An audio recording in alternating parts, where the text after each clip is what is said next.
Subscribe to our channel, and hit the bell icon, to never miss a video from us.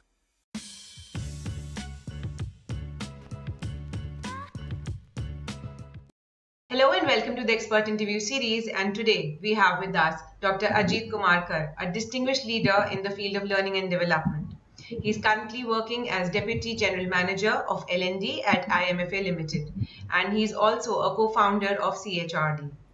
His accolades include the T.A. Pai Young HR Leader Award by People Business and the Economic Times, as well as serving as judge for the Brandon Hall HCM Award.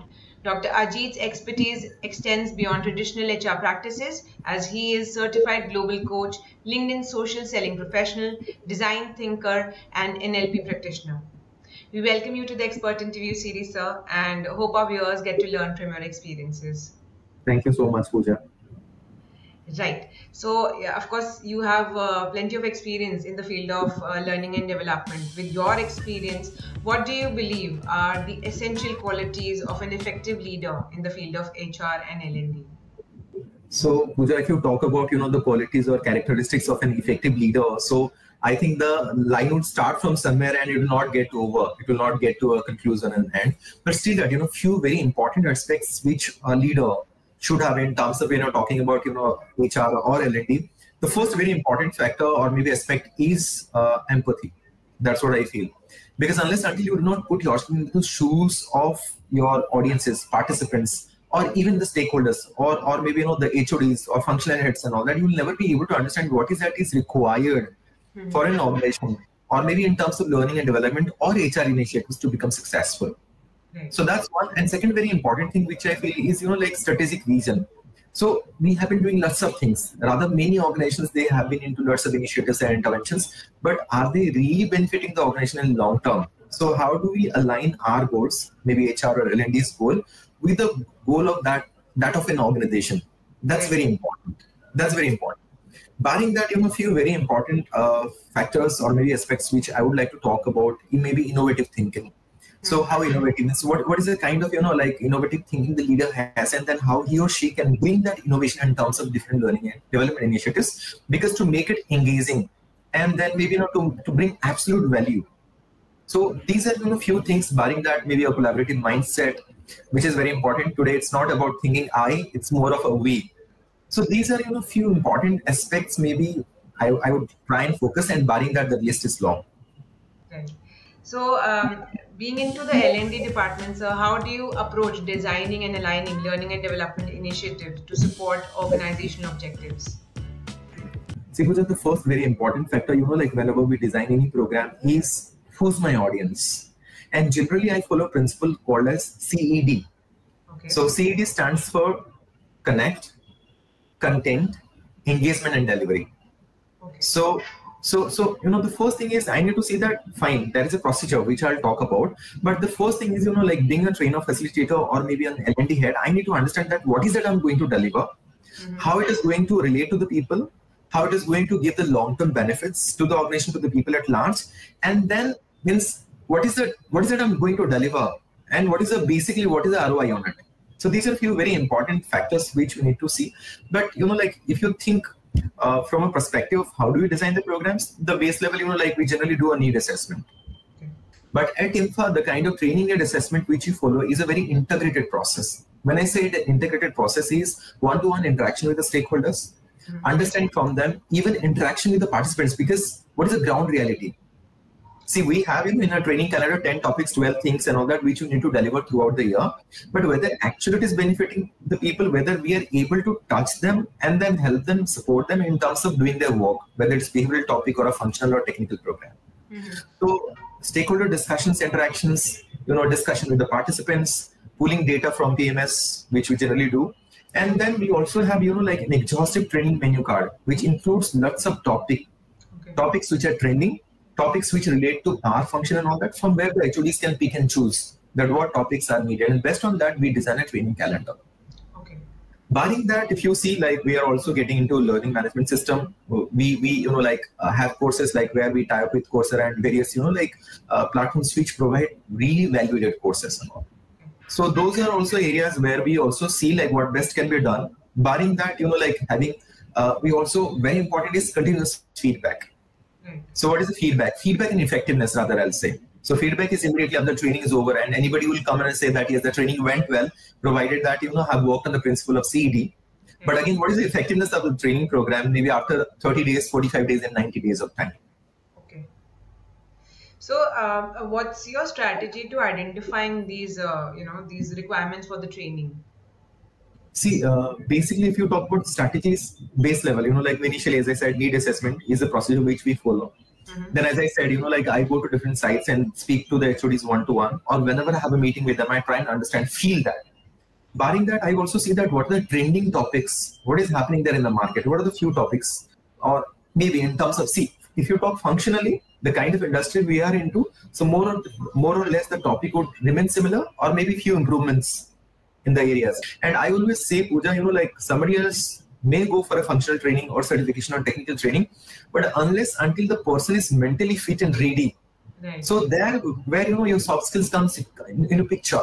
Because unless until the person is having that mindset, that approach and attitude, whatever you do, he will not be trainable. Right. I think it's very hard to bring people on board to get themselves trained, to get that kind of motivation for the training. So and that's what I generally say, sorry to intervene you. So it's just not motivation, it is motive plus action. Right. So, like they have a motive, I have a motive of doing something and all that, but how do I put it into action? That's very important. Right. So, like being trainer, facilitator, or L&D head, fine, we will be able to give that motive, but what about the action and results, which is very important for any organization. Right. Right. So what kind of, continuing from the question that you just raised, that soft skills are important. What kind of soft skills do you focus on? See, basically what we do, so as I said, like it's a very scientific process. So the first thing is we have feel from the HODs and the people that what is that we need in terms of training or maybe training themes and topic. Second is what I see is that I do a market research and understand that what are the topics which are trending. Okay. So there are various reports like World Economic Forum report. You can get, like reports from Coursera, EDX reports, skill reports and all that, which are being published from time to time. So there you can find out what are the trending topics in terms of soft skills and all. So then we pull the data from there. Then the discussion, internal discussion with the stakeholders, with the, like participants. Okay. And then we decide that these could be the possible topics, a list of topics. Not necessarily the training has to be on that. And then again, it is being shared with the HODs. So that they can discuss with their subordinates, with their team members, and find out that this is what is the topic which is actually needed for XYZ person. Right. So I think this is kind of building all over 360-degree skill set that you're going to build. That is the reason I said it is an integrated process. Right. So since you're doing, of course, so many trainings that you're conducting on day-to-day basis, what are some of the challenges you face in terms of employee development and upskilling in today's changing landscape? See, the first and biggest challenge is, like how do you bring engagement in your session? Because, being into adult learning and all that, what is that you do? Because you cannot just give them, like just theory stuffs and all that, because I think they can better search and Google them. Right? So what is important is like, what is that? How do you engage them? And what is maybe few key takeaways? How it is going to benefit them? Mm-hmm. So these are two big challenges. Engagement, content you can always design, like if you have idea and all that, so I can always design the content, but how do I engage with my participants, with my audiences? And second is, what is the value they are going to derive out of that session? Right. And barring that, technology, disruptions, information and the way the content is available. So maybe tomorrow you take a topic on emotional dynamics, emotional intelligence, emotional engineering. So by the time you start the, like theme, topic and all that, people would have, done their research and they have come to your session. They would have come to your session that, yes, this is what you're going to do. So before you start speaking, they would start speaking. So the kind of preparedness you need to bring in, the kind of digital disruption happening, everything is on, online, on cloud and all. So these are few challenges, and then keeping pace with the changing technology. Right. So before a few months, I was doing a research on LMS, learning management system. Today we are talking about learning experience platform, right? Self-paced learning. Right. So as you spoke about adult learning, how difficult it is, like being a child, of course, it's very easy to handle children, training them, guiding them. We can, of course, scold them. But adult learning, how different it is, and what kind of problems are there?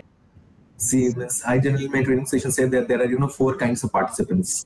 Right. So you can have difficult participants as well, one of the categories, right? You can have evaluative participants who would always know, they would have their learning, they would always try to relate what is that this trainer facilitator is saying, whether he is correct or I'm correct. Okay. So these things would always happen, we'll always have different participants, whether it's adult learning. So now what is very important, as I said, the CD principle says that first connect with the participants.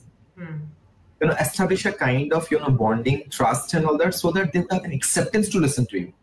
Okay. So unless until I do not accept you as a facilitator, trainer, coach, so I would not tend to listen to you. So that's the first important factor, that for any trainer facilitator is establishing that connect, or maybe establishing that trust. So once that is being established, and then the content wise, it has to be rich. Rich means, I'm not saying that it has to be so that people should be able to relate to it. The live examples you bring in your sessions, the engagements which are being designed in the sessions, and how people they get into. So whenever I design a program, a short module, even a 3 hours, I always keep some kind of activities which relates to the theme of the training.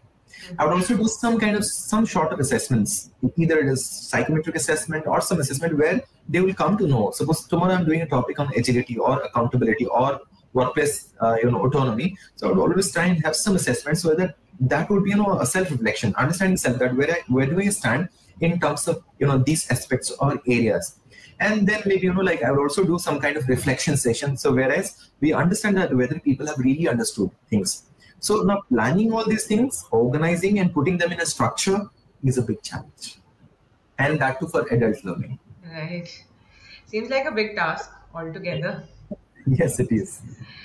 So can you discuss the role of mentorship and coaching in the development of learning and development profession?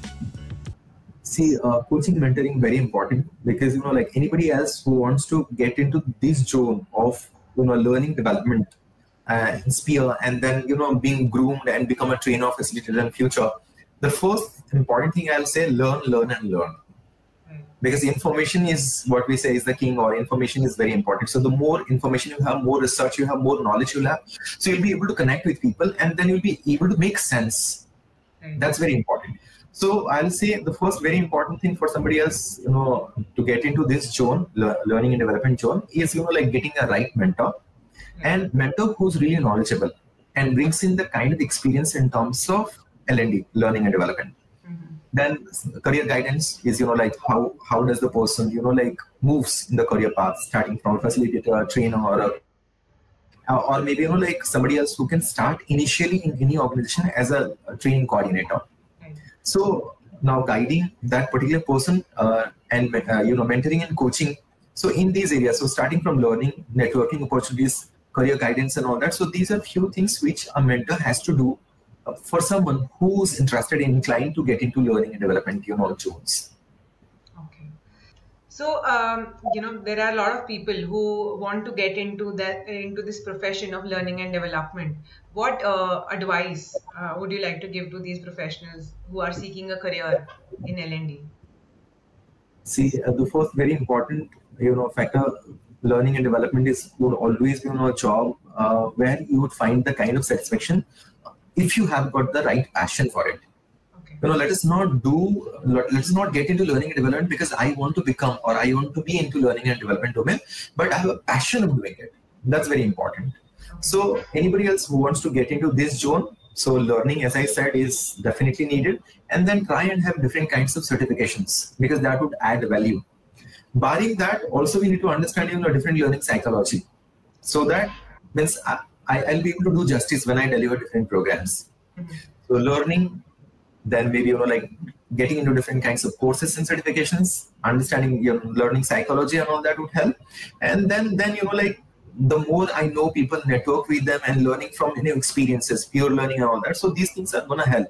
So once I have, or maybe somebody else has the basic certification and all that, and then gradually the person, he or she, can start working on these areas, so that at least he or she has got all the characteristics, attributes in that person, so that he or she can grow as a trainer and facilitator. Okay. So I think given that there are so many trends that we foresee in the future, what kind of tools and practices do you follow to imbibe these industry trends into the learning and development system? See, the first very important thing is reading and doing research. So what I generally do, I always keep, browsing on internet, or maybe I will connect with people in different forums, groups, social groups and all that, and I try and understand what is new happening. And once I get something new and all that, and which relates to my domain, maybe L&D, learning development, I would always do a research on it and try and find out what is this all about, so that I gain that knowledge. So the first thing, I'll say, network with people, get into different social media and different platforms and all that. And there are lots of, affiliated bodies where we can be a member, and then workshops, seminars, and these are things which are happening in and around. So what means we need to do is we need to keep pace with all these things, keep ourselves updated that what is happening in and around in our environment. So as you talked about AI, how is it impacting the L&D sector? See, people have a tendency, like maybe if AI is coming and then jobs would be lost and all that, but I don't think so. So what is AI is an enabling factor. If I have to give a live example, so, like if I have to ask ChatGPT to write something, suppose maybe I'll ask ChatGPT that, like design something on learning and development effectiveness, design something or a format or a structure or a procedure and all that. It would always do that, but that feed has to come from me. What is that I want? I know that.